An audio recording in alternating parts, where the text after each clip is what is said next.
until 1:30, and then we'll have 10 minutes at the end for questions and answers. So over to you, Niall, and all the best. Thank you very much, Fergus. Thank you very much for inviting me to speak as well. It's great to get the chance to work with you all. There's quite a lot in this flipped numeracy classroom, so I've just broken it down into an overview for today. I'll share the slides with you if you want, no problem, and feel free to contact me anytime afterwards. I'm more than happy to talk about all things flipped. So we'll get started. Let's move on to the next slide. Now, initially, when I was starting down the road of flipping the classroom, I had a number of questions that I wanted to try and address. I had a tablet at the time, my students had a tablet, and I was teaching maths in a traditional way, standing at the board, going through problems, students taking questions home, and I just felt that I could do more by having technology. I wanted to increase more one-to-one support with the students. I know that the more individual support I could give them, the more I could get them to progress. There was anxieties over maths homework, so I wanted to try and eliminate that. The flipped classroom was something that I felt by having that more one-to-one time, I'd be able to build better relationships with the students and get them to get to know them better and be able to build their interests into my lessons. And link things to their real-world experiences. And most importantly as well, I wanted to lead the students to a deeper understanding and learning of maths. So I had the technology, but I want the technology to address the three things there I have on screen: be more relevant, the real world, be more dynamic, and be about student outcomes. So it's not really about the technology, it's about what we can, the value added that we can get from using technology. But of course, I didn't want to forget about the basics of teaching. The image there is just a summary of John Hattie's research. It was still very important to be able to have my classroom management, to have the clarity of my explanations, to develop my own credibility as a teacher. All those things still apply. There was two quotes that kind of started to frame my thinking before I started to flip. Doug Lemoff there about the mastery of the tool.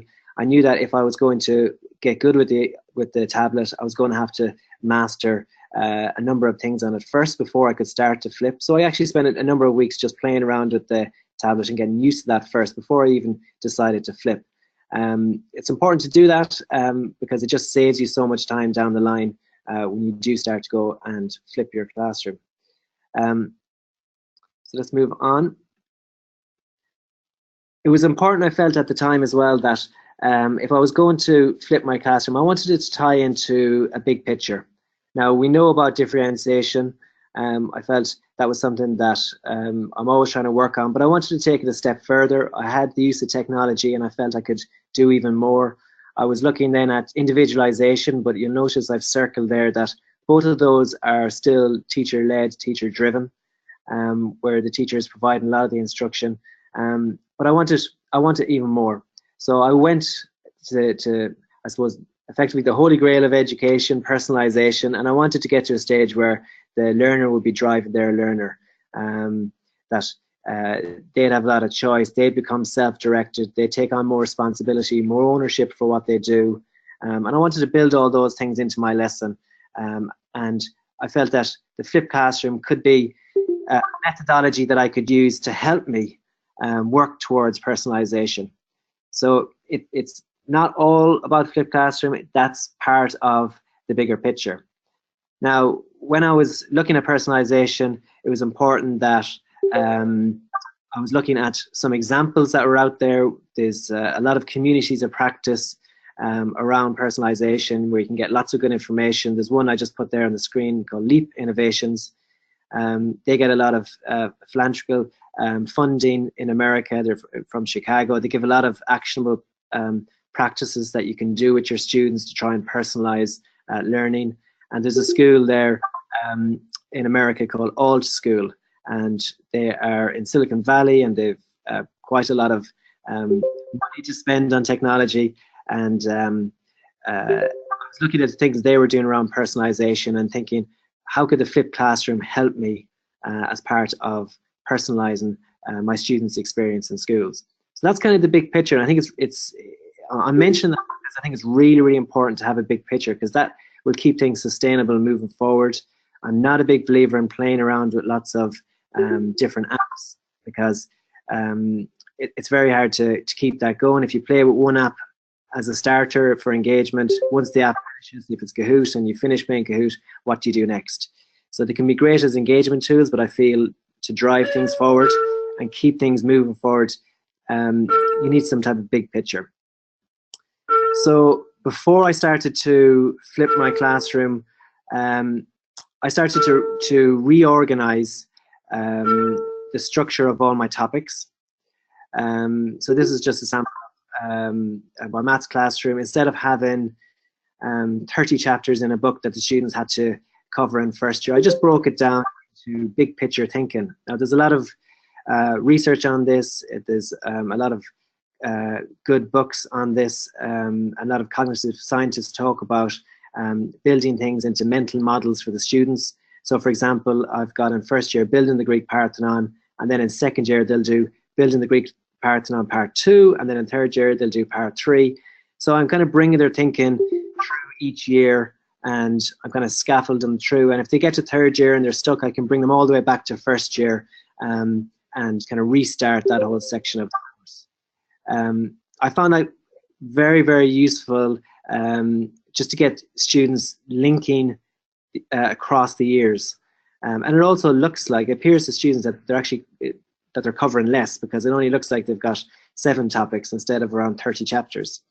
So that was one of the very first changes I did before I started to flip. And when you make any change, you realize how important it is to be flexible. And when you make one change, there's always a knock-on. You notice, oh, I could do this, and then I could do this, and then I can. It opens doors to more things, because then I can ask myself, do I need copies? Maybe I could use folders and put things into these sections, and it just opens more and more doors. And I wanted to make sure that what I was doing was also linked to the best research that was out there as well. I'm a big believer in trying to bridge the gap between research and practice. So some of the things that are in this will take what's being researched, and I'm implementing them in my classroom.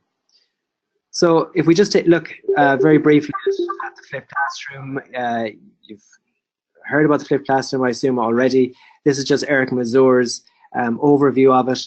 The traditional model there on top is where all the transfer of information is done in class, and then the students assimilate all of that information outside of class. And flipping is just obviously flipping that process. So all of the transfer will happen outside of class. I'll show you how I do that transfer outside of class, and then I'll show you how we assimilate the information in class after that.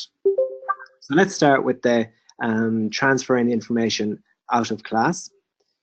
There's a really good TED talk by an Irish guy, Brendan Kavanagh, about how the brain processes videos. That got me interested, because at flipped classroom you don't have to use videos, but from doing some research around it, I felt videos were best for me and for my context. You could do voice recordings, you could get students to read, you can do all sorts of stuff, but videos I felt were good because I'd have a video record of all of my explanations for the entire course. Other teachers could watch my videos, and it was very good for CPD. Students would other teachers would look at my explanations and think, oh, why are you teaching like that? Or they'd go, oh, I never thought of teaching like that. So we could have great conversations. One of the things that we don't do as much as we could, I suppose, in Ireland is get in and either team teach or see other people teaching. So this is a way where people could be in my lesson without actually directly being in my lesson. So I like the idea of using videos, and it could be viewed anywhere in the world. So when students went on holidays, if they were absent for a week or a few days, they could go back and they can still access the videos. They could go back and check and see what we're doing. So they're not having to come into lesson and then try and catch up on everything that's happened. It's good as well because I felt the parents were able to help my students. They could sit down with the students and learn the maths with them, or just provide some additional support. They could see what I was doing in lesson very directly and how I was explaining things. And I found that was useful. There was a lot of advantages to the videos, so that's why I've kind of chosen videos. But you don't have to do videos if it doesn't suit your context. So when I'm transferring the information out of class, each video is directly linked to a syllabus point. So for example, there's a syllabus point there: select and use a suitable strategy to find the area of a rectangle. So I'll try and have the video where I do one idea and then I do one example in that video. Now, there's big debates about whether or how long the video should be. Some people say it should be around 2 or 3 minutes. I was in Trinity last week. They were saying around 7 minutes was deemed good practice, and that's something that you'd have to work out with your class and your context again. But I try and keep it to one idea and one example. Now, I set up the videos in the same way every single time, and this is going back to the Doug Lemoff quote of mastery of your tool. I'm not having to set up things new every time I go to make a video. So for example, I put the school crest in the top corner of the video, and I leave it there all the time. I'm not having to import that every single time I want to make a video. I use characters just for my students. They like the characters. We pick a character start of the year, and I kind of brand it. So I've got different characters under the brand, the Wise Owl. So I've got Monty the Wise Owl Monkey and Penny the Wise Owl Penguin, and all different ones. It's good to have some type of character. It could be a serious character, it's a fun character, because it means that you don't have to talk all of the time, and your character can do some talking as well, and your character can help out, and you can play games around your character and things like that. So it's useful to have that support. I would recommend having some type of character to help you out. The beauty of making the video is that you can do it in a quiet space, so you can go somewhere outside of your teaching environment. There's no one else there. You can think about what you're going to say. You can think about your explanation. All being teaching and someone knocks on the door, or there's some interruption and you're in the middle of explaining something, it just breaks the flow of it. So when you actually sit and reflect and think about what you're saying, hopefully the quality of the explanation will get better. And also sometimes I find myself explaining something and then realizing I'm losing track of what I'm saying myself. So it's quite nice to stop and then rewind and re-explain something again. I put a summary sentence at the end of every video as well, and that's effectively the learning objective for the lesson. So the students will have met the learning objective before they even turn up at my door. And of course that's incredibly useful. So I try and structure all the videos in the same way. I can turn on the iPad, I can go straight to this app, explain everything. That's what I use to make the videos. It's probably one of the most common ways of making the videos. You don't have to use that app, of course, but that's one that I'd probably recommend. And it's set up, ready to go. I just open the app and the character is there, the crest is there, and literally I can just press record and start teaching. So when I've made the video, I will go down to the bottom corner of the app and I can upload it straight to YouTube. Again, Doug Lemoff, mastery of your tools. Some people don't know how to set up a YouTube account, and these are some of the barriers that stop people setting up a flipped classroom. Once you've set up a YouTube account, you can link it directly to your Explain Everything. So the second I make a video, I press upload, it goes on to YouTube, and I just walk away and I just leave it upload and I go and do something else.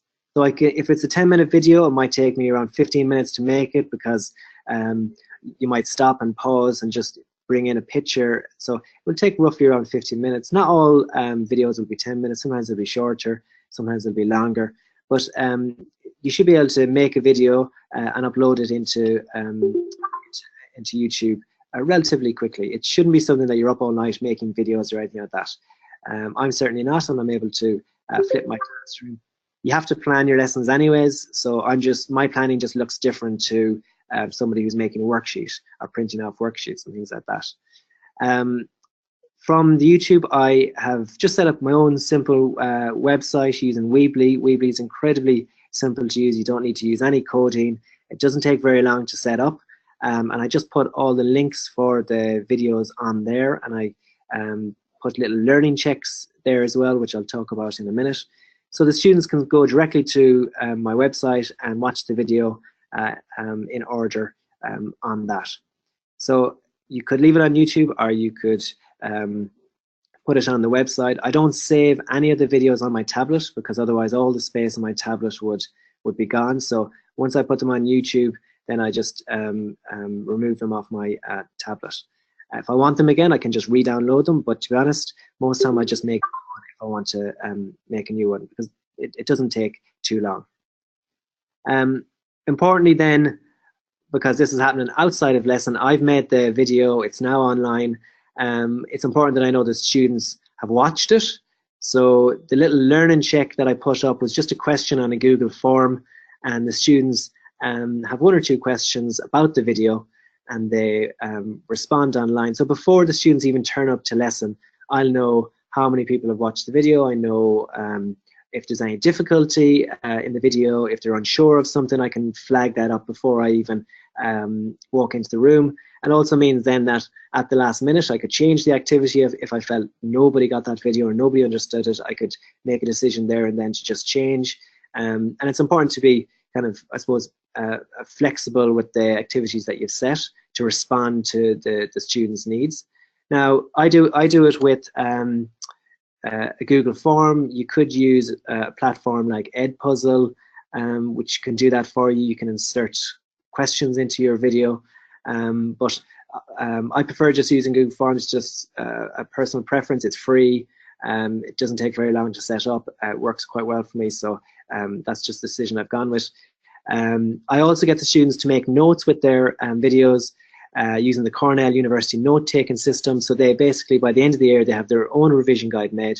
They've got notes on every single syllabus point that they've made, and it means that the students don't have to go out and buy a revision guide. It means that they're taking more ownership of the learning because they have their own revision guide. And it's about interactivity. It's not really just about students simply watching the video. That's really what we want when they're engaging with the content. So then the students come into lesson. Now I've got the whole lesson that I can do things with the students. I'm not standing at the boards talking to the students for a lot of the lesson. I can if I want to, but I don't need to. I can bring in more active learning methodologies. I give the students a sheet where it says activity here, 1, 2, 3. They get 3 activities and they self-assess themselves in terms of how many of the activities they've done. And they can I use emojis at the minute. Students like those, but you can use whatever images you want for students to self-assess. The activities, they start with a more simpler activity. So if they were doing triangles as their learning objective in the video, the first question would be just a simple triangle question. It might be just written in slightly different ways. Then when they get that done, they'll move on to a real life example. So there's building the Greek Parthenon. I've just got a picture of the Parthenon and I've just drawn triangle on it. I've made up some numbers and the students will have to do some questions around that. Or there could be a triangle in your school that you could bring them to and they could go and measure a real life one. And you can play around with the activities that you want here. And really with the flipped classroom, this is where the gold is, what you're doing in lesson. And this is something that I'm working a lot on at the minute. The flipped classroom frees you up to spend more time with the students and to do more active learning methodologies. The third question I get students to do would be more some type of creative design, or if they have tablets themselves, they could make their own video, or they could teach somebody else, or teach common mistakes, or they could build their own building using triangles or whatever. So I use a technique by Doug Lemoff called Stretch It technique. So students get rewarded for getting it right by getting a harder question. They don't just get a pat on the back and that's well done. It's right, you're expected now to move on to the next one and next one. So there's constant kind of push on the students to keep going, to challenge themselves all of the time. And a lot of it is culture building as well, getting students used to taking more ownership, driving themselves to achieve higher questions and harder questions. I use spreadsheets then to track everything that the students do. So for every video, I'll write down which student has achieved which activity. So I start to spot So for example, on video 2, there's a lot of 1s and 2s, so a lot of students struggled with that syllabus point. So when it comes to my revision, I know which of the syllabus points are the most difficult for students. Video 7, a lot of people are getting that right on the spreadsheet. And you'll notice, of course, that learning is incredibly messy, and it's up and down, and it informs your practice a lot, because I can target students a lesson, because if they're getting 1s all the time and they're not progressing, I can spend more one-to-one time with them. The spreadsheet on the left-hand side, at the start of the year, I get a list of all of their interests, and I build all them into the videos. So if you like gymnastics or Irish dancing or anything like that, I'll make sure that I reference that and bring that into a video at some stage as we go throughout the year. And I can reward the students with digital badges in all sorts of different ways. I can link that to key skills, maths key skills, or whatever subject you teach really, by what they achieve. So a typical lesson would look something like this. At the start of the lessons, the students come in and they show me the notes as they walk in from the video. They have 2 questions on the board ready to go, so I don't need to say anything. They're ready to go. One of the questions is based on the video and from the Google form, and the second question is a low-stakes test. And cognitive scientists tell us that low-stakes testing is one of the best ways to raise improvement.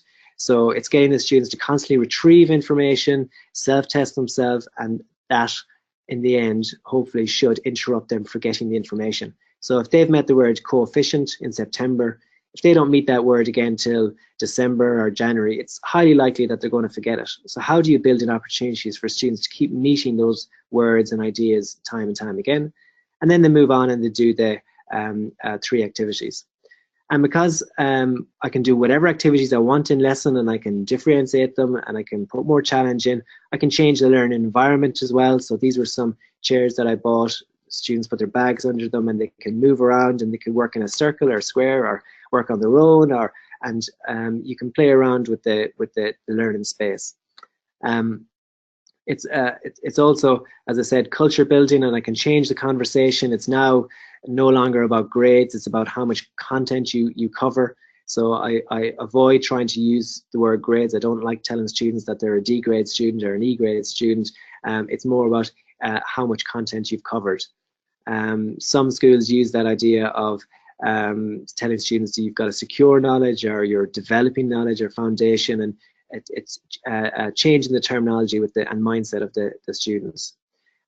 Building in the planning for incomplete understanding. There's the Swiss cheese model that Salman Khan talks about. How do you fill all of those holes? How do you know where the holes are, and how do you fill them? And I suppose that's what my spreadsheets are for. A typical flipped week would look something like this for me. Monday, Tuesday, Wednesday, they're watching videos. I used to do a flipped classroom 5 days a week, but now I do it 3 days a week. So effectively, I'm only making 3 videos a week for a class. So it's not onerous, and it doesn't take a huge amount of time. On Monday and Friday, I bookend the week with other type of activities. So on Friday, the PDST have structured problem solving, the Japanese from Japan. So I do one of those lessons every single Friday, which the students enjoy a lot of. And on Monday, I do some really foundation work just around questioning, writing skills, discussions. Doug Lemoff, again, he's got a book called Teach Like a Champion, and there's some great skills to practice, because I want to make sure that my basic skills of teaching continue to improve, and I'm trying out new techniques and on Monday, there's no technology at all being used there. It's just really foundation stuff for myself and for the students just to get right. So this is something that I'm moving on to then. So obviously I'm doing a lot of teacher created content, but I want the students to make their own content as well. So I'm building this light board, and hopefully I'll have my first video made in the next few weeks. So the students will stand between the board and the green screen, and they'll record their own videos, and then they can make their own YouTube channel or their own website, and they can make a video record of the course. So that's going to be getting them to take more ownership and more responsibility, and getting them to personalize it and link the maths to their real world experiences. And that's it, because we're running a bit over time. So I've kind of ran through that very, very quickly. So feel free to ask any questions that you may have. I'm more than happy to answer them, and I'm more than happy to contact you anytime after.